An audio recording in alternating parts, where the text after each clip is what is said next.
आज का प्रश्न है कक्षा 10 प्रश्नावली 4.4 का प्रश्न क्रमांक 4।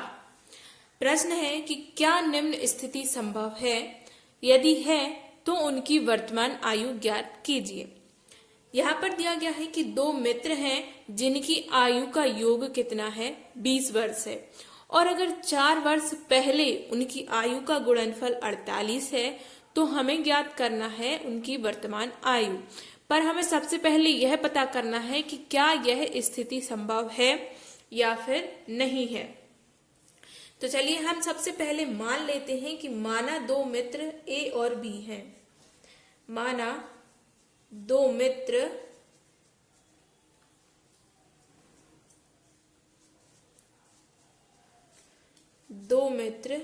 ए और बी हैं।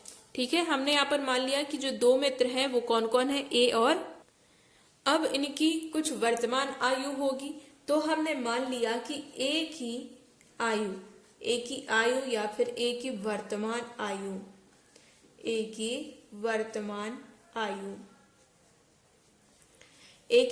आयु हमने मान लिया x। तो फिर b की वर्तमान आयु क्या हो जाएगी, 20 ऋण x। अब 20 में से x क्यों माइनस किया, क्योंकि यहाँ पर लिखा है कि दो मित्रों की आयु का योग कितना है, 20 वर्ष है। तो अगर एक की आयु x वर्ष है तो दूसरे की आयु हो गई 20 ऋण x। तो हमें a की आयु में को हम अगर 20 में से घटा देंगे तो हमें b की आयु मिल जाएगी। तो हमने यहाँ पर b की आयु मान ली 20 ऋण x। अगर ये वर्तमान आयु है तो अब हम क्या मानेंगे, 4 वर्ष पहले की आयु, 4 वर्ष पूर्व ए की आयु। 4 वर्ष पहले यानी कि वर्तमान आयु में से हम 4 घटा देंगे तो x ऋण कितना हो गया, 4। और 4 वर्ष पूर्व b की आयु, 4 वर्ष पूर्व b की आयु, तो b की आयु कितनी है, 20 ऋण x, और 4 वर्ष पूर्व तो कितना हो जाएगा, ऋण 4। 20 में से हम 4 घटा देंगे तो b की आयु हमें मिल जाती है 16 ऋण x। ठीक है, अब हमें a की आयु और b की आयु पता पड़ गई। a की आयु हमने वर्तमान x मानी, b की मानी थी 20 ऋण x। a की 4 वर्ष पूर्व की आयु है x ऋण 4, और b की 4 वर्ष पूर्व की आयु क्या है, 16 ऋण x। अब प्रश्न में क्या दिया गया था कि 4 वर्ष पूर्व उनकी आयु का गुणनफल क्या है, 48 है। तो यहाँ पर हम प्रश्नानुसार जमाएंगे।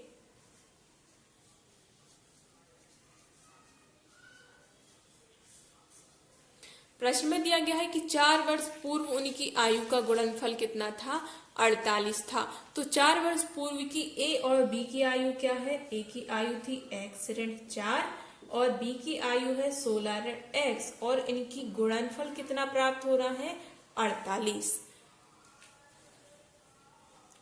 4 वर्ष पूर्व a की आयु गुणा 4 वर्ष पूर्व b की आयु बराबर 48, जो कि प्रश्न में दिया गया है।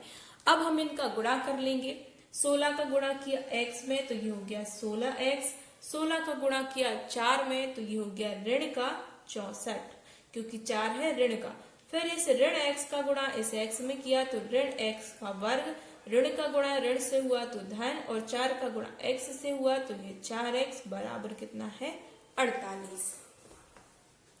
सबसे आगे हम लिखेंगे सबसे बड़ी घात के लिए। सबसे बड़ी घात क्या है, ऋण x का वर्ग, फिर है 16x और ये 4x, तो इन दोनों को हम प्लस कर देंगे, ये 16x और ये 4x, तो ये कितना हो गया, 16 और 4 ये हो गया 20x, और ऋण का ये है 64, और जो ये 48 है ये पक्ष बदल लेगा तो ये भी इसका पक्षांतर हो गया, तो ये क्या हो गया, ऋण का 48।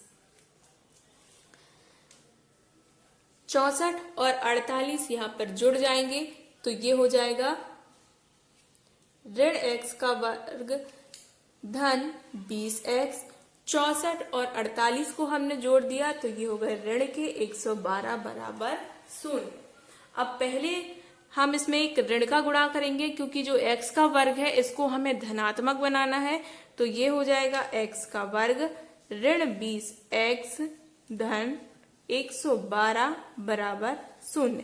अगर हम ये ऋण का गुणा नहीं करते तब भी कोई समस्या नहीं है, बट अगर हम कर लेते हैं तो ये देखने में अच्छा लगने लगता है, सिर्फ हमने इसलिए किया है। अगर आप नहीं करना चाहते हैं तो मत कीजिए। यहां हम लिख देंगे ऋण 1 का गुणा।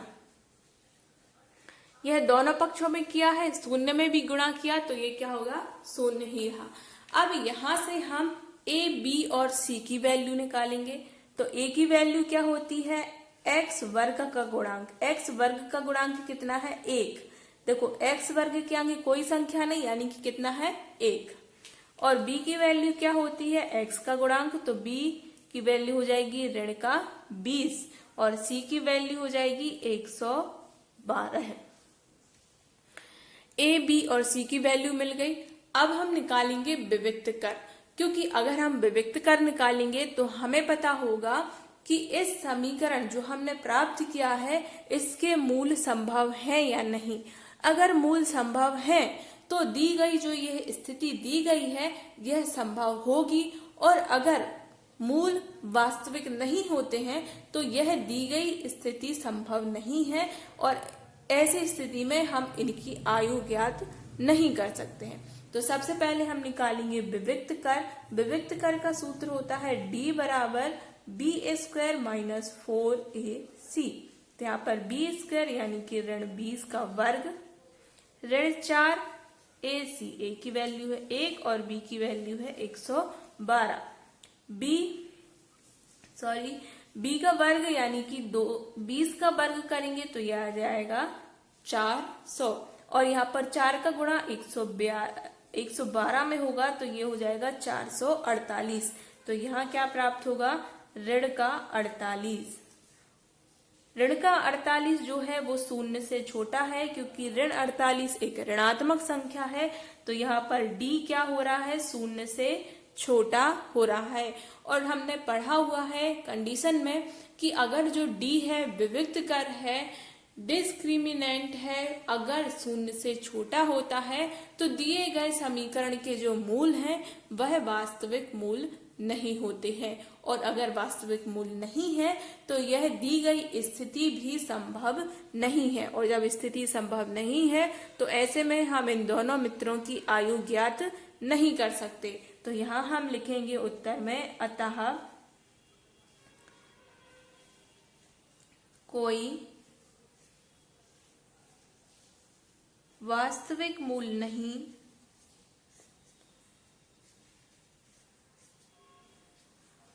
नहीं है, इसलिए यह स्थिति संभव नहीं है। आई होप आपके लिए क्वेश्चन अच्छी तरीके से समझ आया होगा। फिर भी अगर आपके लिए कोई कंफ्यूजन है तो आप हमें कमेंट करके पूछ सकते हैं। इसके साथ साथ इस प्रकार की और वीडियोस पाने के लिए चैनल को सब्सक्राइब कीजिए, और अगर आपको क्वेश्चन अच्छी तरीके से समझ आया तो इस वीडियो को लाइक करने में बिल्कुल भी कंजूसी मत कीजिए।